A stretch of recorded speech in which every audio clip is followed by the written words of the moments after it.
So మీరు ఏ point చెప్పి producer Maheshwar Reddy గారు కానీ మరి అశ్విన్ బాబు గారిని ఒప్పించారు? ప్రొడ్యూసర్ మహేశ్వర్ రెడ్డి గారు పూర్తి కథ వినలేదు. సార్ ఇలా జరుగుతుంది, ఆ తర్వాత ఇలా అవుతుంది, ఆ పాయింట్ విని నాకు రెండో రోజు కాల్ చేశారు. మరి అశ్విన్ బాబు గారి రియాక్షన్ ఎలా ఉంది? He's always a student sort of thing. ఆయన అంటే తనలో ఉన్న బ్యూటిఫికేషన్ అది. అంతేనా? క్రికెట్ ప్లేయర్గా ఇస్తాడు. కుక్క కళ్ళు హీరోకి పెట్టడము, ఈ ట్విస్ట్ కానీ ఇది కానీ ఐడియా మీదేనా లేకపోతే మీ టీం వల్ల ఇది పాసిబుల్ అయిందంట? నేను దీని మీద 9 months నుండి రీసెర్చ్ చేస్తున్నా. ఓకే. ఎక్కడో 100 years ముందు నుండి ఉన్న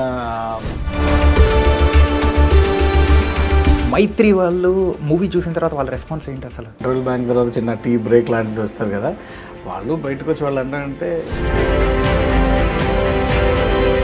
హనుమాన్ డైరెక్టర్ ప్రశాంత్ వర్మ గారు ఫస్ట్ ఇంటర్వల్ బ్యాంక్ పడంగానే లేచి నా వైపు తిరిగి. మూవీ రిలీజ్కి ముందు మాత్రం మీ ఇంటర్వ్యూస్ చాలా తక్కువ అనుకుంటా. టు బి ఫ్రాంక్, రియాలిటీ నా గురించి ఎవరికి తెలియదు. తెలియనప్పుడు తెలియనట్టుగా రియలైజ్ అయ్యి ఉండడం మంచిది. మూవీలో కొన్ని పాయింట్స్లలో బ్లాక్ బస్టర్ అవ్వాల్సిన సినిమా హిట్ దగ్గరే ఆగిపోయిందని అనిపించింది. 2 రకాల ఆన్సర్స్ చెప్తాను. ఇప్పుడున్న సినిమా స్ట్రాటజీ. ఈ మూవీకి గాను మీకు వచ్చిన ద బెస్ట్ కాంప్లిమెంట్? నా క్లోజ్ ఫ్రెండ్ ఈ కాల్ మీ ఫ్రమ్ బాపట్ల. ఇంటర్వ్యూలో బయటకు వచ్చి, రే పిచ్చి నాకు. Hi guys, welcome to I dream media. So రీసెంట్గా రిలీజ్ అయిన మన మూవీ శివం బజే సో ఎంత పెద్ద సక్సెస్ అయిందో కూడా మనందరికీ తెలుసు కదా. మరి ఒక డిఫరెంట్ కాన్సెప్ట్తో వచ్చి థియేటర్స్లో కూడా సక్సెస్ఫుల్గా రన్ అవుతున్న శివం బజే మూవీ డైరెక్టర్ అప్సర్ గారు మనతో పాటు ఉన్నారు. మరి ఈ మూవీ విశేషాలు ఇంకా బోల్డ్ ఎంత కూడా మనం ఆయన దగ్గర నుంచే తెలుసుకుందాం. మరి లేట్ ఎందుకు, ఆయన ఇక్కడ ఉన్నారు, ఆయనతోనే మాట్లాడదాం. హాయ్ అప్సర్ గారు. Hi friend and all I dream ప్రేక్షకులందరికీ, వ్యూవర్స్కి, సబ్స్క్రైబర్స్ అందరికీ hello and let's start sir. Yeah sir. So మొత్తానికి అయితే మీ ఫేస్లో అయితే ఒక హ్యాపీ, ఫుల్ సక్సెస్ఫుల్ మొత్తం మీ ఫేస్లోనే కనిపించేస్తుంది. హ్యాపీనెస్తో పాటు టైర్డ్నెస్ కూడా ఉంది, కంటిన్యూస్గా తిరగడం థియేటర్స్ ఇదంతా. So you're very Cloud9. And మన శివం బజే మూవీ దాని గురించి మనం చాలా విషయాలు కూడా మాట్లాడుకుందాం. ఆల్రెడీ నేనైతే మూవీ రిలీజ్ అవ్వక ముందు మన అశ్విన్ బాబు కానీ దిగంగన గారితో కానీ వాళ్ళిద్దరితో మాట్లాడాను. సో కొన్ని విషయాలు ఏదన్నా లాగుదామని ట్రై చేసినా కానీ అస్సలు ఎక్కడ చిన్న పాయింట్ అనేది కూడా లీక్ అవ్వలేదు. కానీ ఒక యూనిక్ కాన్సెప్ట్తో కూడా మీరు ఈ మూవీ అనేది కూడా చేశారు. సో ఆ కాన్సెప్ట్ అంటే ఇంటర్వెల్ పాయింట్లో ఆ ట్విస్ట్ అనేది తెలిసిన తర్వాత ప్రేక్షకుల దగ్గర నుంచి వస్తున్న రెస్పాన్స్ కానీ, మీ అప్లాస్ అంటే మీకు వస్తున్న ప్రైజింగ్ కానీ మీకు ఎలా అనిపించింది? నాకు మోస్ట్ ఎనర్జెటిక్ కామెంట్ ఏంటంటే, one of my known producer from Telugu film industry, ఆయన సినిమా ఏదో వీకెండ్లో ఏదో ఉంటే చూద్దామనే ఉద్దేశంతో వెళ్ళి ఇంటర్వెల్ బ్యాంక్ కాల్ చేశారు నాకు.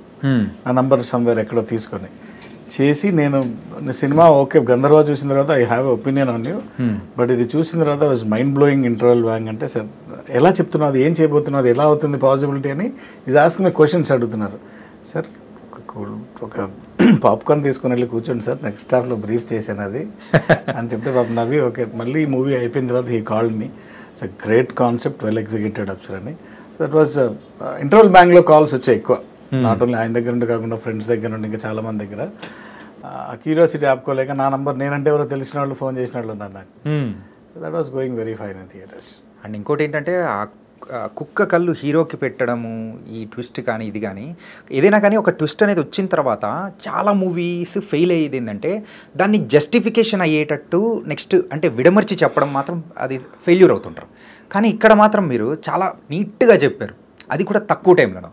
How is it possible? అంటే ఐడియా మీదేనా లేకపోతే మీ టీం వల్ల ఇది పాసిబుల్ అయిందంట? నేను దీని మీద 9 months నుండి రీసెర్చ్ చేస్తున్నా. ఓకే. అంటే ఏదైనా పాయింట్ అథెంటికేటెడ్గా చెప్పాలంటే, ఇప్పుడు సినిమాటిక్ లిబర్టీస్ 100% తీసుకొని చేసిన సినిమాలు ఉన్నాయి, కంప్లీట్ అవుట్ అండ్ అవుట్ దేవుడి మీద డిపెండ్ అయిపోయి దేవుడి మీద భారం వేసి చెప్పేసిన సినిమాలు ఉన్నాయి. ఆ నెరేటివ్ వేరేగా ఉంటుంది. ఇప్పుడు ఇక్కడ మనం చెప్పాలనుకుంటుంది జీనో ట్రాన్స్ప్లాంటేషన్ పాసిబిలిటీస్. ఒక సందర్భం ఇలాంటిది ఏర్పడితే ఆ తర్వాత లైఫ్ ఏమవుతుంది, అసలు ఆ సందర్భానికి మనం జస్టిఫికేషన్ ఏమిస్తున్నాం అనేది అథెంటికేటెడ్ ఇన్ఫర్మేషన్ కావాలి. మీరు చూస్తే అందులో ఉన్న ఇన్ఫర్మేషన్స్ లైవ్ ఇన్సిడెంట్స్తో సహా ఇచ్చాను. ఆల్రెడీ జరిగిన ఇన్సిడెంట్స్, ఎక్కడో 100 years ముందు నుండి ఉన్న డీటెయిల్స్ అన్నీ తీసి, నేను I spoke to SMEs, subject matter ఎక్స్పర్ట్స్తో మాట్లాడి ఇది ఎంతవరకు ఏమేమి అంటే అందులో నా మెడికల్ కోర్ వాల్యూస్, అందులో యూజ్ చేసిన వర్డ్స్, ఇప్పుడు మురళీ శర్మ గారు చెప్పిన వర్డింగ్స్ కానీ ఇవన్నీ దగ్గరగా నిజానికి దగ్గరగా తీసుకెళ్ళి ఏదైతే గ్యాప్ ఉందో దాన్ని యాజ్ యూజువల్లీ దేవుడు కాపాడుకున్నాడు అంటారు కదా, అలా శివుడు వచ్చి కాపాడుకున్నాడు. ఓకే, కానీ ఆ ఎక్స్ప్లెనేషన్ కానీ అన్నీ చాలా బాగా నచ్చాయి. మూవీ అయితే చాలా సక్సెస్ఫుల్గా రన్ అవుతుంది. కానీ ఇంకా ఈ మూవీ గురించి మాట్లాడుకుంటే, సో ఎవరైనా కానీ ఒక డైరెక్టర్ ఒక పాయింట్ చెప్పితే, అంటే ఫస్ట్ ఫుల్ నెరేషన్ అనేది కూడా ప్రొడ్యూసర్కి కానీ హీరోకి కానీ ఇవ్వరు. సో ఫస్ట్ అవుట్లైన్ అనేది చెప్పేసి చెప్తారు. సో మీరు ఏ పాయింట్ చెప్పి ఫస్ట్ మన ప్రొడ్యూసర్ మహేశ్వర్ రెడ్డి గారు కానీ మరి అశ్విన్ బాబు గారిని ఒప్పించారు? ప్రొడ్యూసర్ మహేశ్వర్ రెడ్డి గారు పూర్తి కథ వినలేదు. సార్ ఇలా ఇలా జరుగుతుంది, ఆ తర్వాత ఇలా అవుతుంది, ఆ పాయింట్ విని నాకు రెండో రోజు కాల్ చేశారు. కేఫ్ కాఫీ డే ఇక్కడ జూబ్లీ హిల్స్లో వెళ్ళాను. అంటే చెక్ తీసి అడ్వాన్స్ రాసి ఇది పెట్టుకున్నాను సార్, నేను స్టోరీ మీకు కంప్లీట్గా నెరేట్ చేస్తాను, then will take a call దాని మీద అని అంటే ముందు ఇది పెట్టుకొని చెప్పేసి ఫస్ట్ అడ్వాన్స్ చెక్ ఇచ్చారు ఆయన. నేను దెన్ సార్ లేదు సార్ అట్లీస్ట్ టుమారో పొద్దునైనా కూర్చొని మనం డీటెయిల్గా విందామని. ఏం లేదు మనం హీరో దగ్గరికి వెళ్ళినప్పుడు అక్కడే వింటానులే అన్నారు. దానికంటే ముందు he has given me cheque, advance pay చేశారు నాకు. ఓకే, అండ్ అక్కడ నుండి హీరో ఆయన ఆప్షన్స్లో ఇద్దరు ఉన్నారు అప్పుడు, అశ్విన్ బాబు గారు అండ్ కార్తికేయ గారు. ఆయన ప్రిఫరెన్స్ ఎక్కువ అశ్విన్ బాబు గారికి వెళ్ళింది, ఇంతకుముందు Hidimba. And that to Ashwin Babu గారి, అశ్విన్ బాబు హీరో ఎలా అంటే అతను చూస్ చేసుకునే సబ్జెక్ట్స్ యూనిక్గా ఉంటుంది స్ట్రైట్ ఫ్రమ్. హిడింబా కూడా క్యానిబల్ మీద, రాజుగారి గది. సో ఇట్లాంటి వెరైటీ పాయింట్స్ ఎక్కువగా అడాప్ట్ చేసుకుంది హీరో అశ్విన్ బాబు. సో తనకైతే ఇంకా బాగా ఆడియన్స్ రిసీవింగ్ కూడా బాగుంటుంది అనే పాయింట్ ఆఫ్ వ్యూ నుండి నేను ఆయన దగ్గరికి వెళ్ళడం.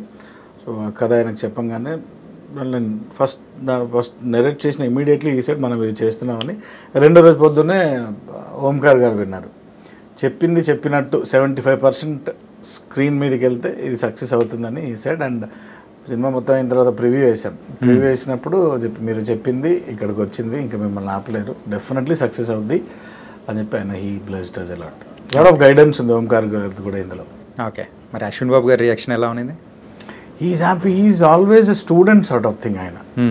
అంటే నేను ఒక 8-9 సినిమాలు చేశాను, నేను చెప్పింది వినాలి, నేను కొత్త డైరెక్టర్ వచ్చాడు కొత్త డైరెక్టర్ చెప్పాలి, ప్రొడ్యూసర్స్కి నేను డిమాండ్స్ చేయాలి. హీఈస్ నాట్, ఆయన చెప్పేది కూడా ఎలా ఉంటుందంటే నాకు ఇది అనిపిస్తుండాలి, ఒకసారి నువ్వు ఆలోచించావు ఎలా ఉంటుందో అని. He shares. ఒక ఐడియా ఒకళ్ళ మీద బలవంతంగా వేసి రుద్దడం వేరు, ఒక ఐడియా షేర్ చేసుకోవడం వేరు. And Ashwin Babu is more like team player. Okay, ఇది ఇలా అనిపిస్తుండాలి, చేస్తే ఎలా ఉంటుంది, అది ఎలా ఉంటుంది, ఇట్లా చేద్దామా, అది అట్లా. So he got lot of ఆ బ్యూటీ. అతని కాంట్రిబ్యూషన్ని ఎవరు బర్డెన్గా ఫీల్ అవ్వరు, తనలో ఉన్న బ్యూటిఫికేషన్ అది. ఎంతైనా క్రికెట్ ప్లేయర్ కదా సార్, టీంలో ఆడాలని బాగా తెలుసు కాబట్టి ఇక్కడ కూడా టీంలో బాగా సక్సెస్ అయ్యేలా చేశాడు తను. ఆయన అశ్విన్ గారు ఎక్కడుంటే అక్కడ more of happiness, workaholic, negative డిస్కషన్స్కి ఎక్కడ ప్లేస్ ఇవ్వడు. ఇన్ఫ్యాక్ట్ అట్లాంటివి జరగలేదు, బట్ అట్లాంటిది ఏమైనా చిన్న చిత్క ఎక్కడైనా జరిగినప్పుడు కూడా లేవే బంగారం మనకెందుకు. కానీ యూజువల్లీ అయితే మేము నాకు పర్సనల్గా తెలుసు కాబట్టి ఒక పాజిటివ్ సోల్, హైలీ పాజిటివ్గానే మాట్లాడతాడు. ఏదైనా కానీ కొంచెం నెగిటివ్గా ఏదైనా జరిగినా కానీ సర్లేండి అని నెక్స్ట్ మూవ్ ఆన్ అయిపోయి పాజిటివ్ వైపు వెళ్ళే పర్సన్. సెకండ్స్లో టర్న్ అయిపోతాడు అనమాట, అస్సలు తీసుకోండి నెగిటివ్ని. ఆయన కాదు ఓంకార్ గారు కూడా, by the grace of God that family is blessed with such good culture. And movie రిలీజ్కి ముందు మాత్రం మీ ఇంటర్వ్యూస్ చాలా తక్కువ అనుకుంటా, మీదే పోస్ట్ ప్రొడక్షన్లో బిజీ. నాకు ఆ ఇంటర్వ్యూస్ అయ్యేటప్పుడు అర్బాజ్ గారు వచ్చినప్పుడు ఇటువైపు ఆర్ఆర్ చెన్నై వెళ్ళున్నాను నేను. చెన్నై నుండి వచ్చి అగిన అన్నపూర్ణలో మార్నింగ్ టు నైట్ అక్కడే అయ్యేది. ఓవర్సీస్ కాపీ పంపించాలి, ఇటువైపు అన్ని మిక్సింగ్ స్టేజ్కి వచ్చినప్పుడు అన్ని లాస్ట్ ఉండే సీజీ, మీరు చూసిన బ్యూటిఫుల్ సీజీ షార్ట్స్ లాస్ట్లో ఉన్నాయి. ఈ coordination finally captain of the ship అంటారు, చేయలేదంటారు, మా మీదకే వస్తాయి. So more felt I think ఇన్ని ఇంటర్వ్యూస్ జరిగాయి కదా, రైట్, హీరో హీరోయిన్ జరిగాయి, అండ్ అర్బాజ్ గారు వచ్చారు, వీళ్ళందరికీ జరిగాయి. Lot of media has covered. So put together ఈ ఫుటేజ్ అంతా కలిపి ఒక 100 hours వేసుకుందాం, లెట్ us say. సో ఈ 100 hours దేన్ని ప్రమోట్ చేస్తున్నాయి? మూవీనే, శివం భజే. ఈ 100 hours ఏమంటున్నాయంటే 1st August రోజు 2 hours బ్యూటిఫుల్ కట్ అబ్సర్వ్ చేసాడు, అది చూడండి అంటున్నాయి. Okay, so put together everything is pointing towards my movie. I believe కి నేనున్నా లేకపోయినా నా టీమ్ అక్కడ ఉంది. Sir intense was to promote the movie. Right. So నా ప్రెజెన్స్ కంటే ఎక్కువ the faces which public knows, అది వెళ్ళడం ఇంపార్టెంట్.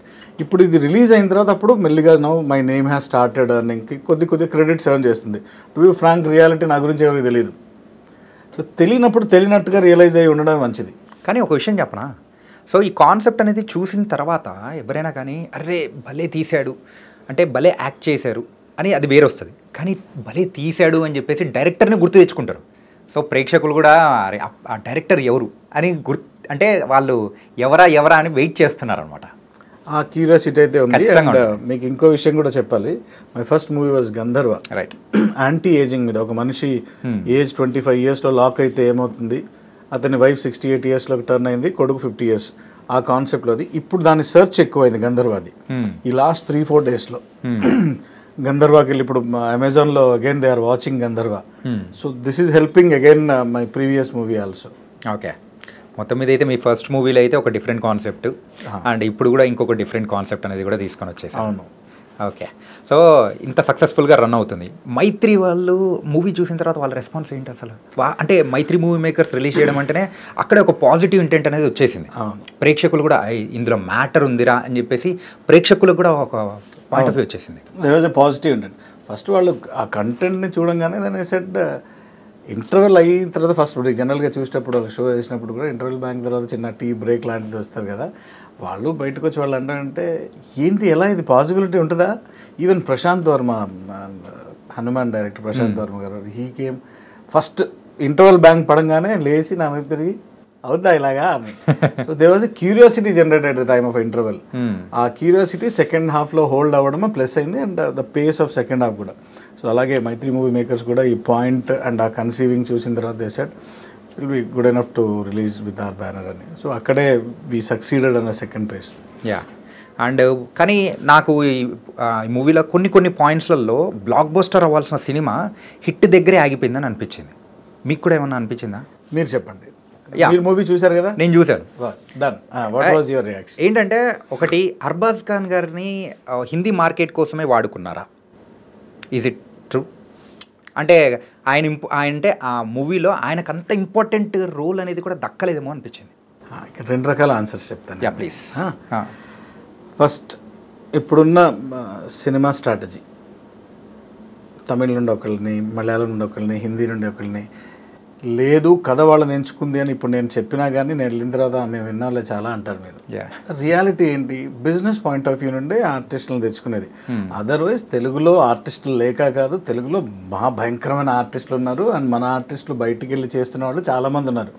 ఇట్స్ ఆల్ ఇప్పుడు మన వాళ్ళు ఎలాగైతే బయటికి వెళ్ళి చేస్తున్నారో, మన సినిమా తెలుగు సినిమాని ఎలా అయితే వరల్డ్ వైడ్ అయిందో మనల్ని కోరుకుంటున్నారు కదా, తెలుగు వాళ్ళు ఉంటే మనకు తెలుగు బిజినెస్ అవుతుందని వాళ్ళు ఎలా కోరుకున్నా, అలాగే కొన్ని ప్లేసెస్లో డెఫినెట్లీ అర్బాజ్ ఖాన్ గారు లాంటి వాళ్ళు వస్తే చిన్న లుకప్ పాయింట్లో ఇంట్రెస్ట్ జనరేట్ అవుతుంది, హిందీకి కూడా యూజ్ అవుతుంది అనేది ఒక ఎత్తు అయితే, రెండోది అతన్ని బాగా యూటిలైజ్ చేయలేదనే మీరు చెప్పిన మేమేమనుకుంటామంటే ఆ క్యారెక్టర్ అలాగే బిహేవ్ చేయాలి. ఓకే, ఇప్పుడు ఆ క్యారెక్టర్ అలా బిహేవ్ చేయకుండా వైబ్రెంట్గా ఉంటే మీరు లాస్ట్లో ఫీల్ అయిన థ్రిల్ రాదు. అతన్ని మీరు లాస్ట్ వరకు గెస్ట్ చేయలేరు హీఈస్ ద మ్యాన్ అని. యా, అది కూడా పెద్ద ట్విస్ట్. ఆ ట్విస్ట్ని ఎంజాయ్ చేయరు మళ్ళీ మీరు. ముందే ఓపెన్ అతను కొద్దిగా ఇదిగా కోపంగా ఉంటాయి. అట్ ద సేమ్ టైం ఇక్కడ సిచ్యుయేషన్స్ ఆర్ విలన్, ఆ క్యారెక్టర్ విలన్ కాదు. ఓకే, సిచ్యుయేషన్ ఏంటి? కాన్స్పిరసీ కదా. ఆ కాన్స్పిరసీయే డ్యామేజ్ చేయబోతుంది. వీళ్ళందరూ కలిసి ఆపాల్సింది కాన్స్పిరసీని కాబట్టి ఒక ఇండివిజువల్కి ఇంపార్టెన్స్ ఇవ్వలేదు మనం. కాన్స్పిరసీ వర్సెస్ శివ, ఈ రెండిటి ఫైట్లో ఇవన్నీ క్యారెక్టర్స్. ఇక్కడ హీరో అశ్విన్ బాబు కానీ, దిగంగన కానీ, అర్బాజ్ గారి, ఇవన్నీ చిన్న characters. Script written by lord Shiva. So నేను ఈ క్యారెక్టర్ ఇంపార్టెన్స్ కంటే ఈ క్యారెక్టర్స్ ఇంపార్టెన్స్ని ఎక్కువ నమ్మాను అందులో. అండ్ ఇంకొకటి ఏంటంటే, సో అంటే కొన్ని శత్రు దేశాల వాళ్ళు మన మీద ఒకటి చేస్తూ ఉన్నారు, సో నెగిటివ్గా చేస్తూ ఉన్నారు. సో ఆ విషయంని కూడా ఇంకొంచెం ఎలాబరేట్ చేసి చెప్పినంటే ఇంకా బాగుండేదని కూడా నాకు అనిపించింది as a normal point of view. Perceptional values ఎట్లా అంటే, నేను ఆ కథని ఒక పెట్రియాటిక్ థీమ్లో తీసుకెళ్ళి ఉంటే, నెరేటివ్ అలా ఉంటే, నా మేజర్ కంటెంట్ సబ్జెక్ట్ ఉంది కదా వచ్చి జీనో ట్రాన్స్ప్లాంటేషన్ అని, ఇందులోకి రాలేము.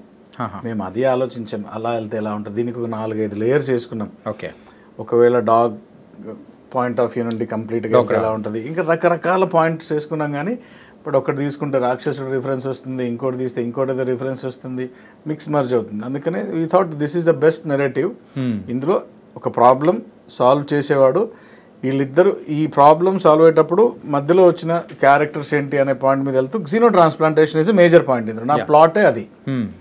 ఒకవేళ అవుట్ అండ్ అవుట్ పెట్రియాటిక్ దానికి వెళ్తే దెన్ మీకు ఆ బార్డర్స్ అని ఆ ఫైట్ అక్కడ మళ్ళీ హీరోని తీసుకెళ్ళి ఏదో క్యారెక్టర్లో ఆర్మీ వాడిని చేయడం, లేకపోతే బార్డర్ దగ్గర ఏదో పిక్నిక్ వెళ్ళడం, అక్కడికి వెళ్ళినప్పుడు గొడవలు జరగడం, ఆ నెరేటివ్ మళ్ళీ సెపరేట్గా వెళ్ళిపోద్ది. అది కాదు కదా మన మెయిన్ ప్లాట్, అది కాదు. సో థాట్ ఉంటే ఒక వార్ ఫుటేజ్ని చూడడం అనేది ఒక కామన్ ఆడియన్గా ఆర్మీ శత్రువులకు అగేన్స్ట్గా ఫైట్ చేయడం ప్రతి ఇండియన్ చూడాలనుకునే కోరిక. బట్ మన ప్లాట్ అది కాదు యాక్చువల్లీ. దట్స్ సో ఇందులోనే ఉన్నాం. కానీ నిజం సార్, అంటే మీరు చెప్పిన తర్వాత మాకు అర్థమైంది అనమాట. ఏంటంటే ఈ డౌట్ అనేది నాకు రాలేదు. ఏంటంటే నేను కామన్ పీపుల్తో కూర్చొని చూస్తున్నప్పుడు మొత్తం అయిన తర్వాత లేచి వచ్చేటప్పుడు అరే వార్ సీన్స్ కూడా ఉంటే ఇంకా బాగుండేది కదా, ఆ ఇండియా చైనా అంటే పాకిస్తాన్ ఇట్లా పెట్టినప్పుడు ఇంకొంచెం ఉంటే బాగుండేది కదా అంటుంటే నేను జస్ట్ వినేసి ఇప్పుడు మీ దగ్గరికి ప్రొవైడ్ చేస్తున్నాను అనమాట. కానీ మీరు చెప్పింది కరెక్టే, ఆ పాయింట్ నుంచి బయటికి వెళ్ళిపోతారని కరెక్ట్గా చేశారు. అండ్ ప్రెజెంట్ అయితే మూవీ చాలా సక్సెస్ఫుల్గా రన్ అవుతుంది. థియేటర్స్ కూడా ఎక్కువ అవుతున్నాయి, థియేటర్స్ కౌంట్ పెరిగిందనమాట. సో ఇది మీరు యాజ్ ఎ డైరెక్టర్గా వింటూ ఉంటే ఇంకా హ్యాపీ అనిపించింది కదా? చాలా చాలా హ్యాపీగా ఉంది. ఈరోజు మార్నింగ్ 9:35కి మనం ఒక డిస్ట్రిబ్యూటర్ కాల్ చేసి ఇటు కూడా పెరిగాయండి, మాకు థియేటర్స్ 6 థియేటర్స్ పెంచారు అది. Okay, happy for that. Theatres పెరుగుతున్నాయంటే నాకు లీడ్లో పాజిటివ్ రెస్పాన్స్ ఉంటే అలా అవుతుంది రెస్పాన్స్. అండ్ బికాస్ నిన్న నైట్ కూడా దేవర్ 60% ఆక్యుపెన్సీ నైట్ షోస్కి. ఫస్ట్ షో నుండి సండే అయితే మ్యాసివ్ కలెక్షన్స్ బాగున్నాయి. మీరు బుక్ మై షో ఓపెన్ చేస్తే నేను చెప్పిందని దానికి మ్యాచ్ అయిపోద్ది. అవును సార్, అది కరెక్ట్గానే అవుతుంది. ఇప్పుడు నేను ఎంత చెప్పినా కానీ then all digital informations are very easy to collect nowadays, తెలిసిపోతాయి. అండ్ August 2 అనేది ఒక fancy date for the films. ఏంటంటే ఆ డేట్లో రిలీజ్ చేయాలని చెప్పి చాలా మూవీస్ అనేది కూడా ఈవెన్ లాస్ట్ మినిట్లో ఎంటర్ అయినట్టు ఉన్నాయి. ఇన్ని పోటీ మధ్యలో మన మూవీ వస్తుందని అంటే ఇంత ముందుకు రాగలుగుతుంది, ఇంత సక్సెస్ అవుతుందని మీరు ఎక్స్పెక్ట్ చేశారా? ఏదో ఒక పాయింట్లో మీకు కొంచెం భయం కానీ అరే ఇంకో డేట్ మార్చుకుందామని అట్లా ఏమైనా అనిపించిందా? యాక్చువల్లీ మేము వచ్చింది August 1కి. August 1కి వచ్చాము. August 2 Friday as usually. అయితే మాకు మా పోస్ట్ ప్రొడక్షన్ కాన్స్టెంట్స్ వల్ల కానీ అండ్ మేజర్ ఆర్టిస్టుల అవైలబిలిటీస్ వల్ల కానీ ప్రీ రిలీజ్ చేయలేకపోయాం మేము. Pre release function, aim of pre release function ఏంటి, నలుగురికి రీచ్ అవుతుంది, తెలుస్తుంది అని. సో ఈ విషయంలో స్ట్రాటజిక్గా మా ప్రొడ్యూసర్ ఆయన చేసింది ఏంటంటే ఒకరోజు ముందు రిలీజ్ చేద్దాం, అన్ని థియేటర్స్లో అదే ప్రీ రిలీజ్ అనుకుందాం మనం. అంటే స్ట్రాటజికల్ మూవ్. దానివల్ల ఏంటంటే వర్డ్ ఆఫ్ మౌత్ పెరిగి మాకు ఫ్రైడే సాటర్డే సండే పెరిగిన collections because of this one only. So ఆ స్ట్రాటజిక్ మూవ్లో production house played a vital role. బాగా చేశారు. ప్రీ రిలీజ్ ఫంక్షన్ చేస్తే ఇక్కడే చేస్తాం, బట్ ఆ రోజు అన్ని థియేటర్స్లో ప్రీ రిలీజ్ ఫంక్షన్ లాంటిదే కదా. కానీ మొత్తం మీద అయితే అశ్విన్ బాబు గారి బర్త్డే ప్రెజెంట్ మాత్రం సూపర్గా ఇచ్చారు. ఆయన బర్త్డే ఆ రోజే, ప్రొడ్యూసర్ బర్త్డే ఆ రోజే, ఇద్దరు బర్త్డేస్ ఆ రోజే. ఓకే, బాగా సెలబ్రేట్ చేసుకున్నారు. సో ఈ మూవీకి గాను మీకు వచ్చిన ద బెస్ట్ కాంప్లిమెంట్ ఫ్యామిలీలో అయినా కానీ మరి ఇండస్ట్రీ నుంచి అయినా కానీ ఒకటి అస్సలు ఎక్స్పెక్ట్ చేయండి దట్ వాస్ వండర్ఫుల్ అని అనిపించింది? నా క్లోజ్ ఫ్రెండ్ ఈ కాల్ మీ ఫ్రమ్ బాపట్ల ఇంటర్వ్యూలో బయటకు వచ్చి రే పిచ్చిన ఏంటో ఇది ఇలా అవుతుందిరా అని చెప్పి కాల్ చేశారు కదా. That was a shock moment. అంటే వాడిని అంత ఎగ్జైట్ చేసింది. ఆ ఎగ్జైట్మెంట్ ఆఫ్ పీపుల్ ఇంటర్వెల్లో బయటకు వచ్చి అసలు ఇదేంటి అని. ఎక్కువ ఇంటర్వెల్ బ్యాంగ్లోనే కాల్స్ వచ్చేసాయి నాకు. అంటే అరే మిగతాది చూసి ఆ తర్వాత మాట్లాడుకుందాం అన్నా కానీ but they was a good reactions across. అంటే లైన్ గురించి నాకు ఎక్కువ ఆ కాన్సెప్ట్ను ఎలా తీసుకున్నావు, కన్విన్స్ చేసిన విధానం గురించి మనం మా సీనియర్ డైరెక్టర్స్ కానీ ప్రొడ్యూసర్స్ కానీ వాళ్ళు they are appreciating that point in స్పెషల్గా. చాలా యూనిక్గా గంధర్వ కూడా అలాగే తీసుకున్నాం, దీనికి కూడా అలాగే తీసుకున్నాం అని lot of appreciations are there. And ఎప్పుడూ ఒక డిఫరెంట్ కాన్సెప్ట్స్తో వెళ్తూ ఉన్నారు. ఇందులో ఒక ఏంటంటే దేవుణ్ణి కూడా ఇన్వాల్వ్ చేశారు ఈ మూవీలో మెయిన్గా. సో దేవుణ్ణి ఇన్వాల్వ్ చేయడం వల్ల సో మీకు అది ఇంకా పాజిటివ్ వైబ్స్ అనేది వచ్చిందా? ఒకవేళ ఆ పాయింట్ లేకపోయినా కానీ అది ఒక డిఫరెంట్ కాన్సెప్ట్తో వెళ్తున్నాం అనిపిస్తుంది కదా. అంటే దేవుడు లేకపోతే అంటే ఇప్పుడు శివుడి ఆ రెఫరెన్స్ తీసుకోకపోయినా అది సేమ్. ఇందాక అదే చెప్పింది మీకు. ఒకవేళ శివుడి రిఫరెన్స్ తీసేస్తే people like you and me can understand. మనం డైజెస్ట్ చేసుకోగలం. ఒక కంప్లీట్ ఒక మెడికల్ ఎర్రర్ లాగా దీన్ని ట్రీట్ చేస్తే అది ఒక కేస్ ఆఫ్ ఆడియన్స్ని మాత్రమే మెప్పిస్తుంది. బీసీ డైజెస్ట్ కాదు. లక్కీ అంటే వాళ్ళని ఒప్పించడానికనే కాకుండా డాగ్, కాలభైరవ, శివ ఇవన్నీ లక్కీగా కలిసి ఉన్నాయి కాబట్టి అది కథ అన్నింటినీ తెచ్చుకుంటుందని నమ్ముతాను నేను. ఓకే, అలా కలిసి వచ్చినట్టు. మిగతా దేనికి ఇప్పుడు ఏ యానిమల్ తీసుకున్నా కానీ కాలభైరవ, శివుడు టచ్ అయ్యేవాళ్ళే కాదు. అవును. సో అలా దీనికి మ్యాచ్ అయింది. ఓకే, మీ ఒరిజినల్ నేమ్ వచ్చి అబ్దుల్ అఫ్సర్ హుసేన్. మరి you are from the different religion. కానీ ఈ మూవీ యొక్క కాన్సెప్ట్ అనేది చూసుకుంటే ఆ శివుడి మీదే చేశారు.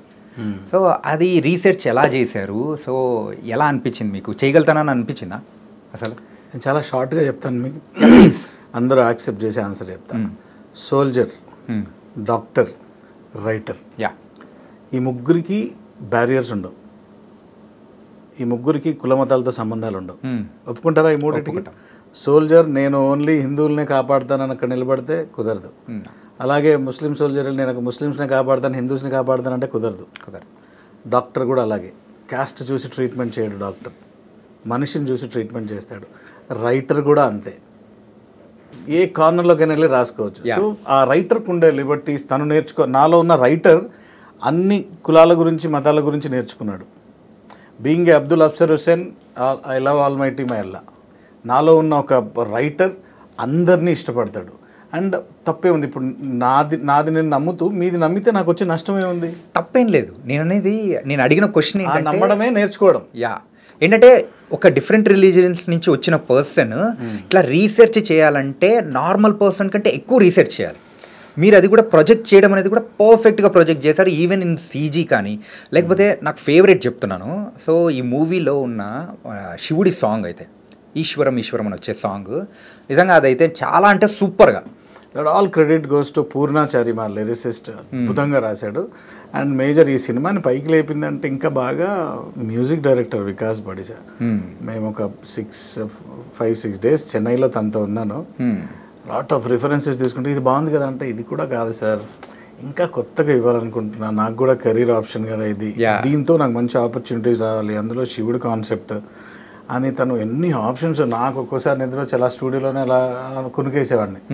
బట్ తన ప్రోగ్రామర్స్తో మాట్లాడి అక్కడ నుండి అవి తెప్పించుకొని లేపి సట్టి తాగండి, చూడండి ఇది వినండి ఫ్రెష్గా ఎట్లా ఉందో అని. అందుకే ఈరోజు ఎక్కడ విన్నా కానీ వికాస్ బాడిస పేరు వినబడుతుందంటే the kind of thinking level దాటి వెళ్ళి ఆలోచించాడు. అతనికి ఫ్యూయల్ పూర్ణాచారి. అతను ఇచ్చిన వర్డ్స్ వాళ్ళిద్దరు, అది ఆ కాంబో కంప్లీట్ గోస్ టు వాళ్ళిద్దరిదే. విజువల్స్ అండ్ అంటే థాట్ ప్రాసెస్ మనం చెప్పగలం కానీ అందులో ఏం వేయాలి అనేది టెక్నీషియన్ చూడాల్సిన పని. ఆ ఏరియాలో all my technicians, production designer Sai Suresh గారు కానీ, మై కో డైరెక్టర్ శ్రీనివాస్ గారు, ఎడిటర్ చోటా కే ప్రసాద్ గారు, is a brilliant human being and good friend of mind. And DOP Hanuman and మంగళవారం స్వింగ్లో ఉన్న దాశరథి శివేంద్ర గారు, ఇస్ అమేజింగ్ టీమ్. కానీ ఏంటంటే ఈ కాన్సెప్ట్ మీరు రాసేటప్పుడు కానీ ఎవరైనా హెల్ప్ తీసుకున్నారు అంటే శివుడిది అనేటప్పటికి పర్టికులర్గా అనిపిస్తుంది కదా. సో అలా ఐడియాలజీ షేర్ చేసుకుంటాం. కానీ ఇది నేను స్టార్ట్ అవ్వకముందు, జనరల్గా అంత టీం రాకముందు నేను స్క్రిప్ట్ లెవెల్ నుండి నేను 2-3 వర్షన్స్ రాసి పెట్టుకున్నాను. ఐ లవ్ రైటింగ్ బేసిక్గా. సో దానికి 4-5 వర్షన్స్ చేసి పెట్టుకున్నాను. వచ్చి బ్యూటిఫుల్ థింగ్స్ పిక్ చేసుకుంటాం. అండ్ డే టు డే ప్రోగ్రెషన్లో మీరు షూట్ చేసేటప్పుడు అండ్ టీంతో చేసేటప్పుడు ఆ చిన్న చిత్క ఐడియాలు అందరూ బ్యూటిఫుల్గా ఇచ్చేవాళ్ళే. అండ్ ఎనీ బ్యూటీ తీసుకుంటే మనకే మంచిది. సో లాస్ట్లో ఇది ఎవరిచ్చారో అది ఎవరిచ్చారని అడగరు, బై అప్సర్ అని ఉంటుంది కాబట్టి I accept all good things in that area. నాకు టీమ్ అంతా support. But with dialogue versions నేనే రాసుకున్నాను. That complete research. Xeno transplantation is my brain child. And అది రావడానికి గల కారణం నా ఓన్ పెట్ డోగ్రా. ఆ మూవీలో డోగ్రా అనే క్యారెక్టర్ పేరు, దట్ మై ఓన్ పెట్. అది అసలు ఆ కథ పుట్టడానికి కారణమే Dogra. So all this love and credit goes to the tribute of my dear Dogra. Nice. ఏంటంటే సార్ ఒకటి ఏంటంటే, సో ఒక రిలీజియన్స్ మీద మనం ఏదైనా చెప్పాలి చెయ్యాలి అని అనుకుంటే దానికి సో అంటే ఏం లేదు, మీరు అన్నట్టు దానికి వీళ్ళే చేయాలి వాళ్ళే చేయాలి అని అట్లాంటి బ్యారియర్స్ ఏమీ లేవు. కానీ మీరు ఇలా చేయడం అనేది కూడా సో తెలిసిన తర్వాత మాకు కూడా చాలా హ్యాపీ అనిపించింది. సో దట్ వాస్ వెరీ ఏంటంటే రీసెర్చ్ చేసి ఇంత బాగా చెప్పారు అని కూడా చాలా మందికి ఇన్స్పిరేషనల్ కూడా అనిపించింది అనమాట. ఇదే కదా ఇండియా, ఇదే కదా ఇండియా కోరుకునేది, ఇలాగ ఉండాలనే మనం అనుకుంటుంది. రైట్. అది ప్రాక్టికల్గా జరుగుతుంది కాబట్టి everyone should feel happy. So ఆ విషయంలో మిగతా సపోర్ట్ కూడా అందరిది బాగుంది. ఫార్చునేట్ థింగ్ ఏంటంటే ఏ తప్పులు జరగలేదు. నేను I should say thanks to my all team. ఒకవేళ పొరపాటున నా వల్ల అట్లాంటి చెప్పడంలో ఏదైనా పొరపాటు జరిగి ఉంటే ఈరోజు ఈ క్వశ్చనర్ ఇలాగ ఉండేది కాదు, ఇక్కడ ఉండేది కాదు. సో ఒక బిగ్ డిబేట్ లా ఉండేది ఉండేది. నువ్వు ఎట్లా చేసావు, నీకేం తెలుసు అని మాట్లాడుతున్నావు అని చెప్పి ఉండేది. లక్కీలీ ఐ హోప్ ఇంకొద్దిగా డీపర్ సైడ్ స్టడీయే చేశాను. రామాయణం గురించి కానీ, క్యారెక్టర్స్ గురించి కానీ, అన్న కథలు మన దగ్గర ఉన్న ఉపనిషత్తులు కానీ, ఋగ్వేదాల గురించి కానీ డీపర్ సైడ్లో చేయడం వల్ల శివుడికి ఉన్న 108 పేర్ల గురించి సంబంధించిన ఆ పేర్లు ఎలా వచ్చాయి, ఎందుకు వచ్చాయి అనే స్టడీస్ చేస్తూ ఇలాంటి క్యారెక్టర్స్ని తీసుకొచ్చి మనం మర్జ్ చేసుకోగలిగితే the lot of super heroes with in our scriptures ఉన్నాయి. దీన్నే తీసుకుని వెళ్ళి హాలీవుడ్ వాళ్ళు సరదాగా చేసుకుంటున్నారు. మీకు అవెంజర్ సిరీస్ అంతా మనమే, మనం కాకపోతే దూరం ఉన్న కొండలు నునుపుగా ఉంటాయి, బాగుంటాయి కాబట్టి మనం అక్కడ ఎంజాయ్ చేస్తాం. ఇది ఇక్కడ జరగాలంటున్నాను. పీపుల్ ఆల్సో రియలైజింగ్ ఏంటంటే ఇక్కడి నుంచే తీసుకెళ్లారు కాబట్టి ఇక్కడి కూడా బాగా చూడాలని కూడా పీపుల్ కూడా బాగా చూస్తున్నారు కూడా ఇక్కడ వచ్చే మూవీస్ ని. డాక్టర్ స్ట్రేంజ్ ది మల్టీవర్స్ వచ్చింది. మల్టీవర్స్, ఈ మల్టీవర్స్ గురించి ఎప్పుడో ఎన్నో రకాలుగా చెప్పున్నాయి. రీసెంట్గా మన కల్కిలో ఒక ప్లేస్ గురించి చెప్పారు, శంబాలా. నాకు తెలిసింది అది నిజం, ఎంతవరకు నిజమో. శ్రీకృష్ణుని కలవడానికి బ్రహ్మ వెళ్తే గేట్ దగ్గర ఉన్న సెంటర్ అంట ఎక్కడ నుండి వచ్చాను అని. శ్రీకృష్ణుని కలవ నేను ఆయన బ్రహ్మ అని అంట. ఏ లోకానికి బ్రహ్మ నువ్వు అని. మేము ఇలా అడుగుతున్నావు నువ్వేంటని శ్రీకృష్ణుని కలిసిన తర్వాత ఆపుకోలేక బ్రహ్మ అడిగాడంట. అదేంటి ఏ లోకానికి బ్రహ్మ అడుగుతున్నావు అంటే అప్పుడు ఆయన చిన్న చూపిస్తాడు, వేరే చూపిస్తే ఎంతోమంది బ్రహ్మలు ఉన్నారంట అక్కడ. 1000 తరాల బ్రహ్మలు, 10 తరాల బ్రహ్మలు ఇలా ఉన్నారంట. ఒక్క లోకానికి చాలా మల్టీవర్స్ ఉన్నాయి. ఈ కాన్సెప్ట్ మన కథల్లో ఉంది ఆల్రెడీ. ఇక్కడి నుంచి మల్టీవర్స్. ఇప్పుడు శ్రీరాముడిని వెళ్ళనివ్వనప్పుడు ఆంజనేయుడు వెళ్ళనివ్వలేదు అవతారం చాలించినప్పుడు. సరే నాకు ఉంగరం పడేసి వెతుక్కొని రమ్మంటే లోపలికి వెళ్తే కుప్పలు ఉన్నాయంట ఉంగరాలు. అంటే ప్రతి యుగంలోనూ, ప్రతి కాలంలోనూ, ప్రతి దీంట్లోనూ ఒక ఆంజనేయుడు ఉన్నాడు, ఒక రాముడు ఉన్నాడని. So all these multiverse stories been taken from our books అంటున్నాను నేను. సో మన బుక్స్ని మనం చదువుకొని రిఫరెన్సెస్ తీసుకుంటే తప్పు లేదు. మొత్తానికైతే పురాణాల్లోనే బోల్డ్ అని స్టోరీస్ వస్తాయని కూడా మీరు చాలా సూపర్గా చెప్పారు. నిజంగా సూపర్ సార్. మొత్తానికైతే శివం బజీని చాలా సూపర్గా చూపించారు, అందరూ బాగా ఎంజాయ్ చేస్తున్నారు థియేటర్లో. అండ్ కానీ మనము ఇంటర్వ్యూ క్లోజ్ చేసే ముందు నాకు పర్సనల్గా అనిపించింది ఏంటంటే, సో శివుడి రెఫరెన్స్లో వచ్చే ఆ CGI కానీ సో అన్నీ నిజంగా మైండ్ బ్లోయింగ్ అనిపించింది. సో ఆ వర్క్ ఎన్ని డేస్ పట్టింది, ఎలా చేశారు? 4 to 5 months పట్టింది. అది 4 to 5 months. హరి అని తను మంచి టెక్నీషియన్, అఫ్ కోర్స్ అతను డైరెక్ట్ కూడా చేయబోతున్నాడు. ఆ పర్టికులర్ పోర్షన్కి సంబంధించిన క్రెడిట్ ఇవ్వాలంటే ప్రొడ్యూసర్కి ఇవ్వాలి. ఎందుకంటే మేము 2-3 రకాలుగా క్లైమాక్స్ షూట్ చేసుకున్న తర్వాత కొన్ని లైవ్గా చేద్దామంటే CGలో చేసి బాగుంటాయి అని చెప్పేసి మేము కాన్సెప్ట్ అంతా డిస్కస్ చేసుకొని అలా ఈ లోపల నుండి వెళ్ళే రిఫరెన్స్ ఇచ్చిన తర్వాత ఇప్పుడు అర్జెంట్గా చేయించాలి ఆ పని. కాస్టింగ్ చూస్తే గట్టిగా వచ్చింది, బడ్జెట్ చూస్తే సరే ఎందుకు అవసరమా, మనం ఆల్రెడీ 2 చేస్తున్నాం కదా, ఎందుకంటే లేదు మనం దీనికి ఇదే పెడదాం అని చెప్పేసి ఆ కాల్ తీసుకుంది ప్రొడ్యూసర్. ఓకే, తీసుకొని ఖర్చు ఎంతైనా పర్లేదు మనం ఇదే చేద్దామని. కాన్సెప్ట్ అందరికీ నచ్చింది, బట్ ప్రైజింగ్ బడ్జెట్ దగ్గర డెసిషన్ తీసుకుంది గట్స్ ఉన్న producer Maheshwar Reddy Mouli. Is very good. So ఆయనకి ఇంకా సక్సెస్లు కూడా బోల్డ్ అన్ని కూడా వస్తాయి, మీకు కూడా వస్తాయి. కానీ ఆ లాస్ట్ శివుడిని చూసేటప్పుడు అయితే నాకు అంజీ మూవీలో అది ఆ రెఫరెన్స్ గుర్తు వచ్చేసింది, ఆ కలరింగ్ ప్యాటర్న్ కానీ ఎవ్రీథింగ్. దట్స్ వాస్ నైస్ నిజంగా సార్. మొత్తానికి అయితే ఒక డిఫరెంట్ కాన్సెప్ట్తో వచ్చారు, అలాగే శివుణ్ణి కూడా చాలా అద్భుతంగా చూపించారు. సో మీకున్న నాలెడ్జ్కి కానీ everything we have to say hats off to you. And ఇలాగే బోల్డ్ అని సక్సెస్ అనేది కూడా సాధించాలి. శివం బజీ ఇలాంటి బోల్డ్ అని మూవీస్ అనేది కూడా మీ దగ్గర నుంచి రావాలి, సక్సెస్తో ఈ ఇండస్ట్రీని కూడా ముందుకు తీసుకెళ్ళాలి. Thank you very much. అందరు ప్రేక్షకులందరి దగ్గరలో శివం బజే థియేటర్స్లో ఉంది, ఇంకా కొన్ని థియేటర్స్ పెరుగున్నాయి. పెట్ లవర్స్ ఇంకా ఎక్కువ చూస్తున్నారు. అండ్ జనరల్ అందరు ఆడియన్స్కి ఎలాంటిది కావాలో అన్ని రకాలుగా అందులో కంటెంట్ ఉంది. మీ దగ్గరలో ఉన్న థియేటర్స్లో శివం బజే చూడండి, డెఫినెట్లీ మిమ్మల్ని సర్ప్రైజ్ చేస్తుంది. Thank you very much. Thank you so much sir. So మొత్తానికైతే శివం బజే మూవీ అయితే చాలా సక్సెస్ఫుల్గా ఒక యూనిక్ కాన్సెప్ట్తో ప్రేక్షకుల మనసులను కూడా గెలుచుకుంటుంది అనమాట. సో మీరు ఎవరైతే చూడలేదో సో వాళ్ళు కూడా థియేటర్కి వెళ్ళి శివం బజే మూవీని చూసి ఎంజాయ్ చేయండి. సో మరొక ఇంటర్వ్యూతో మళ్ళీ కలుద్దాం. అంతవరకు take care. This is your Chanakya. See you.